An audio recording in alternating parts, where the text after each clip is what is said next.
आपके जीवन में बहुत सारे घोटाले होते रहते हैं, इस देश में बहुत सारे घोटाले होते रहते हैं। कई घोटालों का आपको पता चलता है, कई घोटालों के बारे में आपको पता ही नहीं चलता। अब हम एक ऐसे घोटाले का विश्लेषण करेंगे जो आपके साथ हर रोज हर पल हो रहा है। इस घोटाले का नाम है इंटरनेट स्पीड घोटाला। और आपने भी अनुभव किया होगा कि हर रोज मोबाइल फोन, टैबलेट्स और कंप्यूटर्स पर आपका सामना गति विहीन इंटरनेट से होता है। भारत में स्लो इंटरनेट स्पीड से परेशान मोबाइल फोन्स और कंप्यूटर्स की संख्या 46 करोड़ से ज्यादा है। लेकिन आज हम जिस घोटाले का विश्लेषण करेंगे वो 4G स्पीड से जुड़ा घोटाला है। 2G घोटाले की तरह इसमें नेता और व्यापारी तो शामिल नहीं है, लेकिन इस देश की बड़ी बड़ी टेलीकॉम कंपनियां और उनका नेटवर्क मुख्य अभियुक्त की भूमिका में है। दुनिया भर में इंटरनेट स्पीड का विश्लेषण करने वाली संस्था ओपन सिग्नल के मुताबिक 4G LTE स्पीड के मामले में भारत 75 देशों में 74वें नंबर पर है।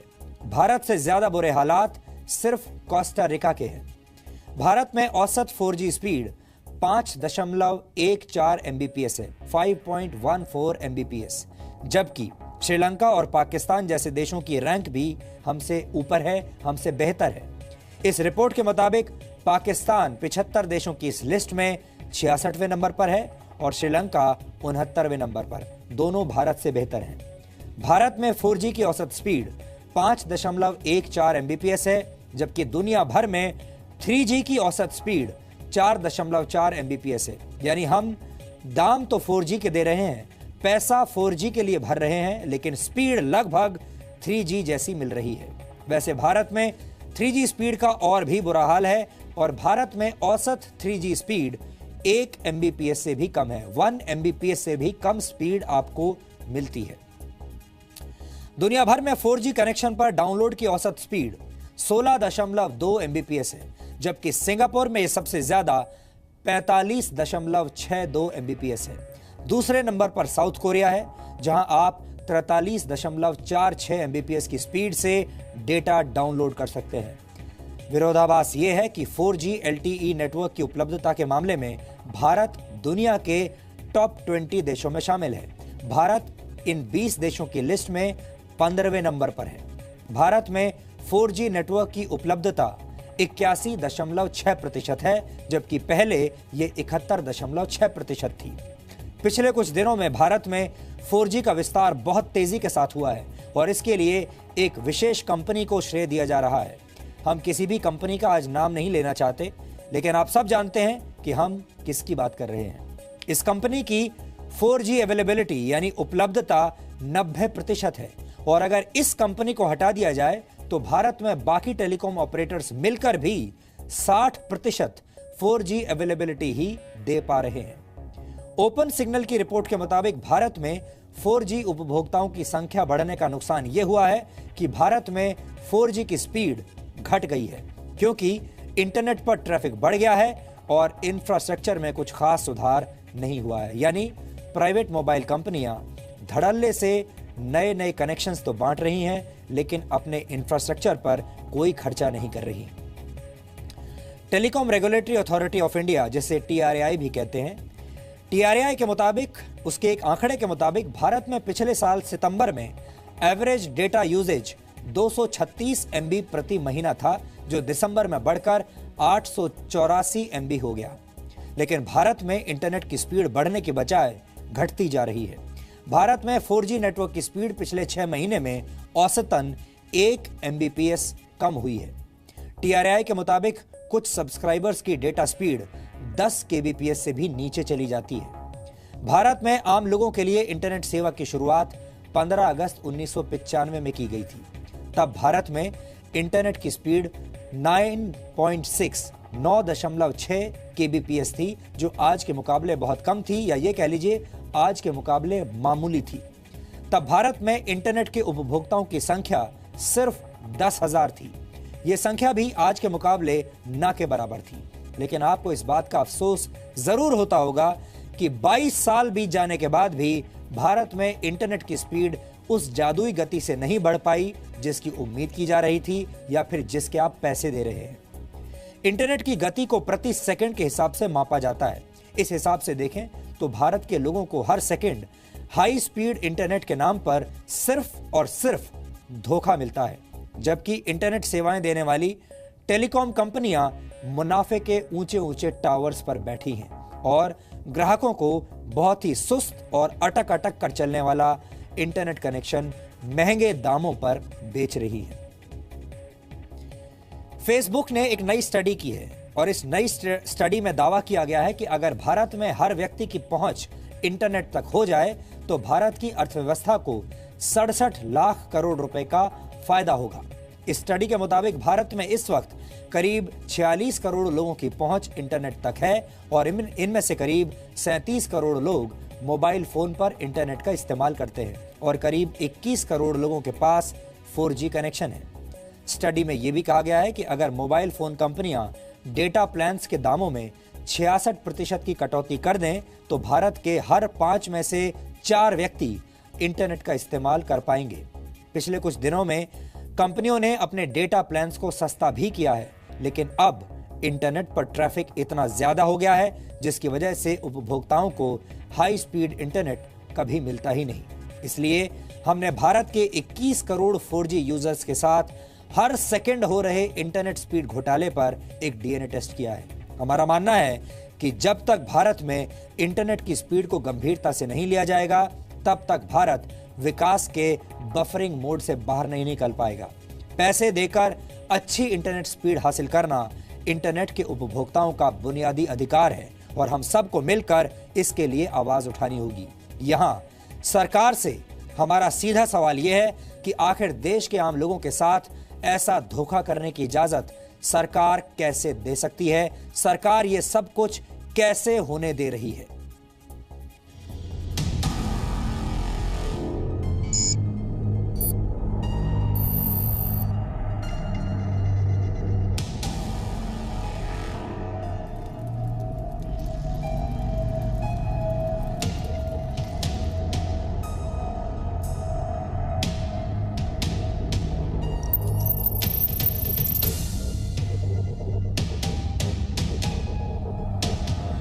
अगर आप इस वक्त ये डीएनए टेस्ट अपने मोबाइल फोन या फिर टैबलेट पर देख रहे हैं तो हो सकता है कि आपका इंटरनेट कनेक्शन भी रुक रुक कर और अटक अटक कर चल रहा हो।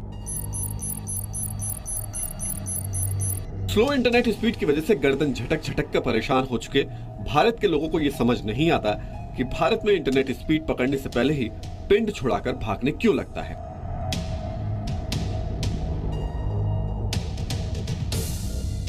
ऑनलाइन ही है, रिजर्वेशन हो गया या ऑनलाइन शॉपिंग हो गई, तो internet is a basic necessity nowadays and it affects our life to a great extent if the promised internet speed is not given to us. कई बार बहुत इंपॉर्टेंट काम करना हो, देन कनेक्टिविटी नहीं है, देन प्रॉब्लम हो जाती है। पीपीटीज होती हैं, एक प्रेजेंटेशन होता है या कुछ पूछा जाता है हमसे, तो जनरली हर इंसान चाहता है कि तुरंत आंसर दे, तो उसके लिए हम लोग गूगल वगैरह के लिए हम लोग डिमांड करते हैं, बट इतना स्लो स्पीड है वहाँ पर, नेट इतना स्लो हो जाता है कि एक्चुअल में वो थोड़ा सा हम लोग लेट हो जाते हैं, फ्रस्ट्रेटेड हो जाते हैं। We can not watch videos continuously, वो फ्लो बिगड़ जाता है।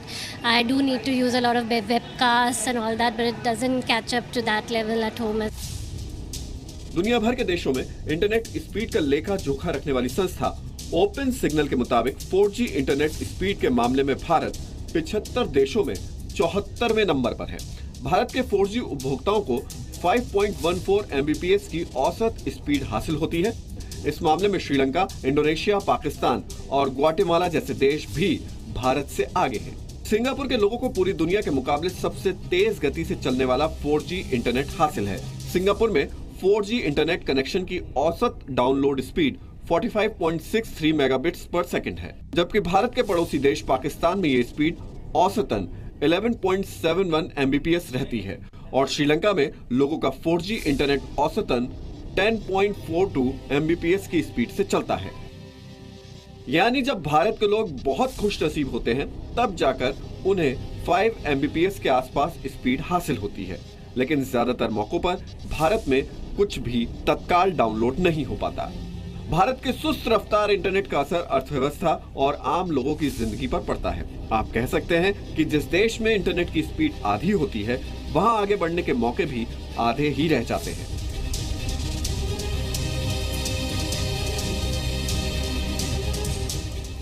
कचरे में फेंक दी जाने वाली बोतलों से लैंप बनाकर इन्हें ऑनलाइन बेचने वाले अमित और माधुरी से सुनिए कि कैसे इंटरनेट की स्लो स्पीड इनके बिजनेस को पूरी तरह से रोशन नहीं होने देती। इंटरनेट का स्पीड बहुत मायने रखता है ऑर्डर्स पे। जैसे अगर हम डेली हमको 100 ऑर्डर्स मिल रहे हैं तो 100 ऑर्डर्स में से ये होता है कि प्रोसेसिंग के टाइम पे इंटरनेट स्पीड जो होती है वो बहुत लो हो जाता है। और स्पीड लो होने की वजह से कम से कम जैसे 8-9 ऑर्डर्स रह जाते हैं प्रोसेस करना। जैसे कभी या तो होता है कि गेटवे के कारण प्रोसेसिंग नहीं हो पा रहा है हमारा वेबसाइट में, क्योंकि गेटवे इतना धीरे धीरे चल रहा है, तो ऑर्डर्स क्या होते हैं, रिजेक्ट हो जाते हैं और हमें बाद में पता चलता है कि वो रिजेक्ट हो गए हैं due to low internet speed. Internet की स्लो स्पीड की वजह से ई गवर्नेंस, ई नॉलेज और ई कॉमर्स में पिछड़ने का मतलब है कि डिजिटल इंडिया और स्टैंड अप इंडिया जैसे सपनों का रफ्तार पकड़ने से पहले ही क्रैश हो जाना।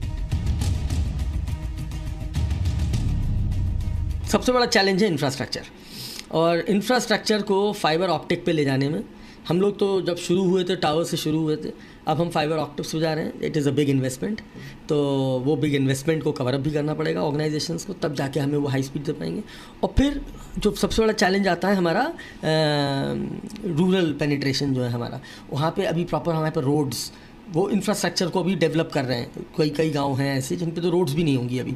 तो जब तक वहाँ रोड्स हैं, इलेक्ट्रिसिटी है, ऐसी चैलेंजेस जो हैं हमारे, जब तक वो शेप में नहीं आएंगे, हम जब तक उस स्पीड लेवल वाली पेनिट्रेशन को बढ़ाने में असमर्थ रहेंगे। एक अनुमान के मुताबिक भारत में इंटरनेट उपभोक्ताओं की संख्या 46 करोड़ से ज्यादा है। इस मामले में भारत ने अमेरिका को भी पीछे छोड़ दिया है। भारत के ग्रामीण इलाकों में भी करीब 11 करोड़ लोग इंटरनेट का इस्तेमाल कर रहे हैं। इन इंटरनेट उपभोक्ताओं में से करीब 37 करोड़ उपभोक्ता अपने मोबाइल फोन पर इंटरनेट का इस्तेमाल करते हैं। लेकिन इंटरनेट उपभोक्ताओं का इतना बड़ा बाजार महंगे डेटा पैक खरीद कर भी 4G को 3G, 3G को 2G और 2G को रहने 2G वाली स्पीड पर चलाने को मजबूर है। दावा किया जाता है कि 4G की रफ्तार 3G से 10 गुना ज्यादा होती है, लेकिन भारत में 4G की रफ्तार भी जी भरकर इंटरनेट का मजा नहीं लेने देती।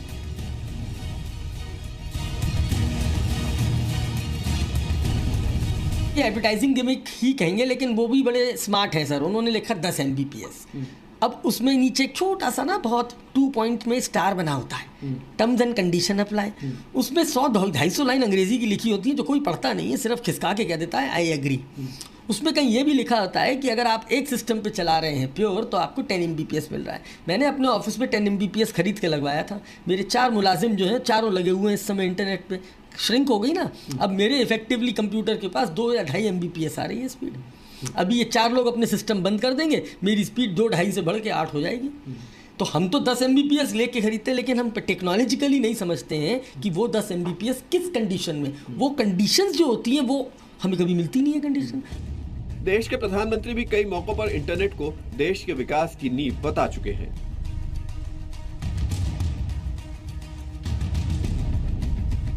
समय आएगा कि इसका सही इस्तेमाल होगा और क्वालिटेटिवली समय का इसके साथ जुड़ा होगा और वो हमारी जिंदगी में क्वालिटेटिव चेंज लाएगा। ये मैं बहुत साफ देख रहा हूं।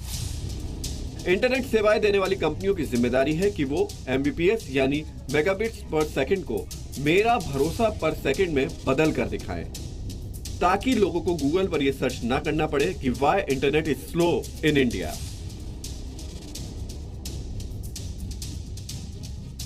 इंटरनेट स्पीड से परेशान लोगों के लिए अब ट्राई यानी telecom regulatory authority of India ने भी माई स्पीड नाम का एक ऐप लॉन्च किया है, जिस पर आप अपने इलाके में अपनी इंटरनेट स्पीड को जांच सकते हैं। इस वक्त हम वोडाफोन के नेटवर्क पर हैं और अगर हम टेस्ट शुरू करें तो यहाँ इंटरनेट स्पीड बताने के लिए काम आ जाता है। और फिलहाल यहाँ पर 0.353625 Mbps की स्पीड आ रही है, ज़्यादा ऊपर नहीं जा पा रहा है, तो स्पष्ट है पुअर नेटवर्क स्पीड है। और इतना ही नहीं, जांचने के अलावा आप इस रिपोर्ट को ट्राई को भेज सकते हैं। इससे ट्राई सही तरीके पर आकलन कर पाएगी कि असल में देश के उपभोक्ता किस स्पीड से इंटरनेट हासिल कर रहे हैं। भारत के लोगों को सस्ता, भरोसेमंद और तेज रफ्तार इंटरनेट चाहिए, ताकि विकास की रफ्तार वाईफाई हो और नतीजे हाईफाई। और जब तक ऐसा नहीं होगा, भारत का विकास भी इंटरनेट की तरह झटके खाता रहेगा। पवन नारा, जी मीडिया, दिल्ली। यहाँ पर हम आपको MBPS के नाम पर हो रहे धोखे के बारे में भी बताना चाहते हैं। ज्यादातर टेलीकॉम कंपनियां अपना डेटा प्लान ये कहकर बेचती हैं कि उनकी इंटरनेट स्पीड 15 MBPS, 30 MBPS या 40 MBPS या इससे भी ज्यादा है। लेकिन ये कंपनियां जिस MBPS की बात कर रही हैं वो मेगाबिट पर सेकंड है। मेगाबिट पर सेकंड इंटरनेट की स्पीड मापने की एक बहुत छोटी यूनिट होती है। MBPS सुनकर ज्यादातर लोगों को लगता है कि कंपनियां मेगाबाइट पर सेकंड की बात कर रही हैं, लेकिन असल में ऐसा होता नहीं है।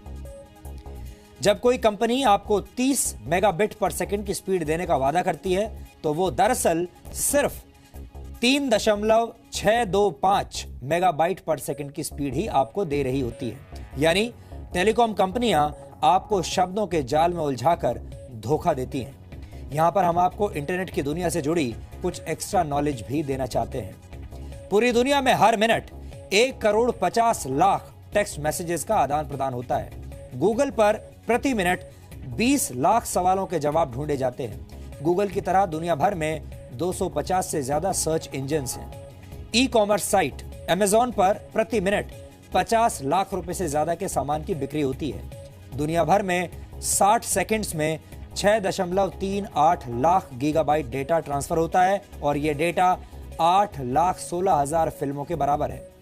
सिर्फ 60 सेकंड्स में दुनिया भर में 47,000 एप्लीकेशंस डाउनलोड की जाती हैं और 701 ऐप्स रोजाना लॉन्च की जाती हैं। एक मिनट के अंतराल में दुनिया भर में 60 लाख से ज्यादा फेसबुक पेज देखे जाते हैं, जबकि 200 करोड़ लोग इस दौरान ऑनलाइन होते हैं। हर एक मिनट में 1 लाख नए ट्वीट्स किए जाते हैं। एक मिनट में विकिपीडिया पर 6 नए आर्टिकल्स पोस्ट किए जाते हैं और दुनिया भर में यूट्यूब पर एक मिनट में 13 लाख से ज्यादा वीडियोस देखे जाते हैं और यूट्यूब पर दुनिया भर के उपभोक्ता 3 अरब घंटे हर महीने गुजारते हैं। यूट्यूब पर हर मिनट 30 घंटे के नए वीडियोस अपलोड किए जाते हैं। आप कह सकते हैं कि इंटरनेट एक महासागर बन चुका है जिसमें दुनिया का हर व्यक्ति डुबकी लगाना चाहता है। अगर भारत को इंटरनेट एज में जाना है तो सबसे पहले इस महासागर में तैरने की गति यानी इंटरनेट स्पीड को बढ़ाना होगा, क्योंकि अगर ऐसा नहीं हो पाया तो डिजिटल इंडिया का सपना कभी भी पूरा नहीं हो सकता। सरकार को इस पर ध्यान देने की जरूरत है। आपने महसूस किया होगा, सरकार लगातार आपसे डिजिटल बनने के लिए कह रही है। सरकार चाहती है कि आप डिजिटल पेमेंट्स करें, डिजिटल बैंकिंग करें, आपका लाइफस्टाइल पूरी तरह से डिजिटल हो जाए। लेकिन असलियत यह है कि आज भी पूरे देश के बड़े बड़े हिस्सों में मोबाइल सिग्नल्स बहुत कमजोर होते हैं और ऐसी स्थिति में डेटा सर्विसेज का उपयोग करना लगभग असंभव सा हो जाता है। ये कितना बड़ा विरोधाभास है कि हमारे जो डिजिटल हाईवेज हैं वो लगभग चौक हो चुके हैं, उनमें ट्रैफिक जैम है और हमारी सरकार ये कह रही है कि इन्हीं डिजिटल हाईवेज पर चलिए। भारत में मोबाइल नेटवर्क की हालत कितनी खराब है इसकी एक तस्वीर आज आपको दिखाना चाहता हूं। पिछले हफ्ते हमारे देश के केंद्रीय वित्त राज्य मंत्री अर्जुन राम मेघवाल को मोबाइल नेटवर्क के लिए एक सीढ़ी लगाकर पेड़ पर चढ़ना पड़ा था। मेघवाल अपने संसदीय क्षेत्र बीकानेर से 12 किलोमीटर दूर एक गांव में थे। इस दौरान लोगों ने उन्हें अपनी समस्याएं बताईं और कहा कि अधिकारी उनकी बात नहीं सुनते। इस पर मेघवाल ने अधिकारियों को फोन लगाने की कोशिश की, उनसे फोन पर बात करने की कोशिश की, लेकिन उनके मोबाइल फोन में नेटवर्क सिग्नल नहीं आ रहे थे।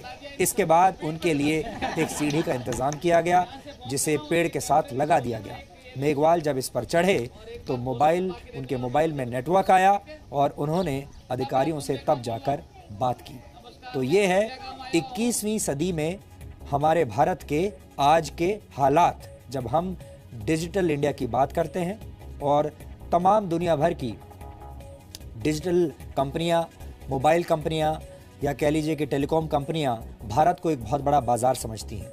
लेकिन साथ ही आपने ये भी देखा होगा कि दुनिया भर की कंपनियां ये भी समझती हैं कि भारत में लोगों को चूना लगाना, भारत में लोगों के साथ धोखा देना, भारत के लोगों को मूर्ख बनाना और भारत के लोगों की जेब काटना दुनिया भर में सबसे ज्यादा आसान काम है। और इसीलिए दुनिया भर की बड़ी बड़ी कंपनियां इस देश को सिर्फ एक बाजार समझती हैं, महज एक बाजार जहां वो सिर्फ पैसा कमाने के लिए आती हैं, सर्विसेज नहीं देना चाहती, पुअर सर्विसेज देकर मोटा पैसा कमाना चाहती हैं। और विडंबना यह है कि हमारे देश की सरकारें उन्हें ऐसा करने देती हैं और हमारे देश की सरकार आज भी टेलीकॉम में जो इतना बड़ा घोटाला हो रहा है, इसे लेकर धृतराष्ट्र की तरह आंखों पर पट्टी बांधे हुए बैठी हुई है।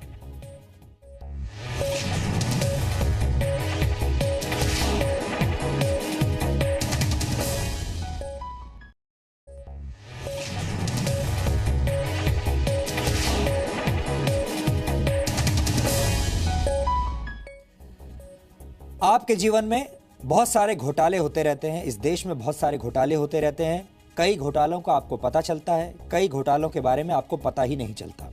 अब हम एक ऐसे घोटाले का विश्लेषण करेंगे जो आपके साथ हर रोज हर पल हो रहा है। इस घोटाले का नाम है इंटरनेट स्पीड घोटाला। और आपने भी अनुभव किया होगा कि हर रोज मोबाइल फोन, टैबलेट्स और कंप्यूटर्स पर आपका सामना गति विहीन इंटरनेट से होता है। भारत में स्लो इंटरनेट स्पीड से परेशान मोबाइल फोन्स और कंप्यूटर्स की संख्या 46 करोड़ से ज्यादा है। लेकिन आज हम जिस घोटाले का विश्लेषण करेंगे वो 4G स्पीड से जुड़ा घोटाला है। 2G घोटाले की तरह इसमें नेता और व्यापारी तो शामिल नहीं है, लेकिन इस देश की बड़ी बड़ी टेलीकॉम कंपनियां और उनका नेटवर्क मुख्य अभियुक्त की भूमिका में है। दुनिया भर में इंटरनेट स्पीड का विश्लेषण करने वाली संस्था ओपन सिग्नल के मुताबिक 4G LTE स्पीड के मामले में भारत 75 देशों में 74वें नंबर पर है। भारत से ज्यादा बुरे हालात सिर्फ कोस्टा रिका के हैं। भारत में औसत 4G स्पीड 5.14 Mbps है, 5.14 Mbps, जबकि श्रीलंका और पाकिस्तान जैसे देशों की रैंक भी हमसे ऊपर है, हमसे बेहतर है। इस रिपोर्ट के मुताबिक पाकिस्तान 75 देशों की इस लिस्ट में 66वें नंबर पर है और श्रीलंका 69वें नंबर पर। दोनों भारत से बेहतर हैं। भारत में 4G की औसत स्पीड 5.14 Mbps है, जबकि दुनिया भर में 3G की औसत स्पीड 4.4 Mbps है। यानी हम दाम तो 4G के दे रहे हैं, पैसा 4G के लिए भर रहे हैं, लेकिन स्पीड लगभग 3G जैसी मिल रही है। वैसे भारत में 3G स्पीड का और भी बुरा हाल है और भारत में औसत 3G स्पीड 1 Mbps से भी कम है। 1 Mbps से भी कम स्पीड आपको मिलती है। दुनिया भर में 4G कनेक्शन पर डाउनलोड की औसत स्पीड 16.2 Mbps है, जबकि सिंगापुर में यह सबसे ज्यादा 45.62 Mbps है। दूसरे नंबर पर साउथ कोरिया है, जहां आप 43.46 Mbps की स्पीड से डेटा डाउनलोड कर सकते हैं। विरोधाभास यह है कि 4G TRAI भी कहते हैं। TRAI के मुताबिक, उसके एक आंकड़े के मुताबिक भारत में पिछले साल सितंबर में एवरेज डेटा यूजेज 236 MB प्रति महीना था, जो दिसंबर में बढ़कर 884 MB हो गया। लेकिन भारत में इंटरनेट की स्पीड बढ़ने के बजाय घटती जा रही है। भारत में 4G नेटवर्क की स्पीड पिछले 6 महीने में औसतन 1 Mbps कम हुई है। TRAI के मुताबिक कुछ सब्सक्राइबर्स की डेटा स्पीड 10 kbps से भी नीचे चली जाती है। भारत में आम लोगों के लिए इंटरनेट सेवा की शुरुआत 15 अगस्त 1995 में की गई थी।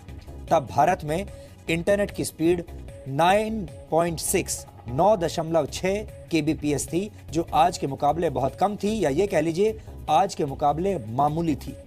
तब भारत में इंटरनेट के उपभोक्ताओं की संख्या सिर्फ 10,000 थी।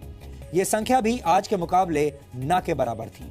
लेकिन आपको इस बात का अफसोस जरूर होता होगा कि 22 साल बीत जाने के बाद भी भारत में इंटरनेट की स्पीड उस जादुई गति से नहीं बढ़ पाई जिसकी उम्मीद की जा रही थी या फिर जिसके आप पैसे दे रहे हैं। इंटरनेट की गति को प्रति सेकंड के हिसाब से मापा जाता है। इस हिसाब से देखें तो LTE नेटवर्क की उपलब्धता के मामले में भारत दुनिया के टॉप 20 देशों में शामिल है। भारत इन 20 देशों की लिस्ट में 15वें नंबर पर है। भारत में 4G नेटवर्क की उपलब्धता 81.6% है, जबकि पहले ये 71.6% थी। पिछले कुछ दिनों में भारत में 4G का विस्तार बहुत तेजी के साथ हुआ है और इसके लिए एक विशेष कंपनी को श्रेय दिया जा रहा है। हम किसी भी कंपनी का आज नाम नहीं लेना चाहते, लेकिन आप सब जानते हैं कि हम किसकी बात कर रहे हैं। इस कंपनी की 4G अवेलेबिलिटी यानी उपलब्धता 90% है और अगर इस कंपनी को हटा दिया जाए तो भारत में बाकी टेलीकॉम ऑपरेटर्स मिलकर भी 60% 4G अवेलेबिलिटी ही दे पा रहे हैं। ओपन सिग्नल की रिपोर्ट के मुताबिक भारत में 4G उपभोक्ताओं की संख्या बढ़ने का नुकसान यह हुआ है कि भारत में 4G की स्पीड घट गई है क्योंकि इंटरनेट पर ट्रैफिक बढ़ गया है और इंफ्रास्ट्रक्चर में कुछ खास सुधार नहीं हुआ है। यानी प्राइवेट मोबाइल कंपनियां धड़ल्ले से नए कनेक्शंस तो बांट रही हैं लेकिन अपने इंफ्रास्ट्रक्चर पर कोई खर्चा नहीं कर रही। Telecom regulatory authority of India जैसे भारत के लोगों को हर सेकंड हाई स्पीड इंटरनेट के नाम पर सिर्फ और सिर्फ धोखा मिलता है, जबकि इंटरनेट सेवाएं देने वाली टेलीकॉम कंपनियां मुनाफे के ऊंचे ऊंचे टावर्स पर बैठी हैं और ग्राहकों को बहुत ही सुस्त और अटक अटक कर चलने वाला इंटरनेट कनेक्शन महंगे दामों पर बेच रही है। फेसबुक ने एक नई स्टडी की है और इस नई स्टडी में दावा किया गया है कि अगर भारत में हर व्यक्ति की पहुंच इंटरनेट तक हो जाए तो भारत की अर्थव्यवस्था को 67 लाख करोड़ रुपए का फायदा होगा। इस स्टडी के मुताबिक भारत में इस वक्त करीब 46 करोड़ लोगों की पहुंच इंटरनेट तक है और इनमें से करीब 37 करोड़ लोग मोबाइल फोन पर इंटरनेट का इस्तेमाल करते हैं और करीब 21 करोड़ लोगों के पास 4G कनेक्शन है। स्टडी में यह भी कहा गया है कि अगर मोबाइल फोन कंपनियां डेटा प्लान्स के दामों में 66% की कटौती कर दें तो भारत के हर 5 में से 4 व्यक्ति इंटरनेट का इस्तेमाल कर पाएंगे। पिछले कुछ दिनों में कंपनियों ने अपने डेटा प्लान्स को सस्ता भी किया है, लेकिन अब इंटरनेट पर ट्रैफिक इतना ज्यादा हो गया है जिसकी वजह से उपभोक्ताओं को